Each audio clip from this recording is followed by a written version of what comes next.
Barcha haydovchilarimiz uchun muhim xushxabar. O'zbekistonda jarima ballarini hisoblash tartibi to'g'risidagi normativ-huquqiy hujjat belgilangan tartibda ishlab chiqilmoqda. Shu bois jarima ballari 1-may kunidan boshlab kuchga kirmaydigan bo'ldi.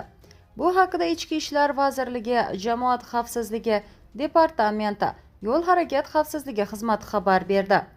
Qayd etilishicha, tegishli normativ-huquqiy hujjat qabul qilingandan so'ng yo'l harakati qoidabuzarliklari uchun belgilanadigan jarima ballarining hisoblanish muddati va tartibi aniq belgilanadi.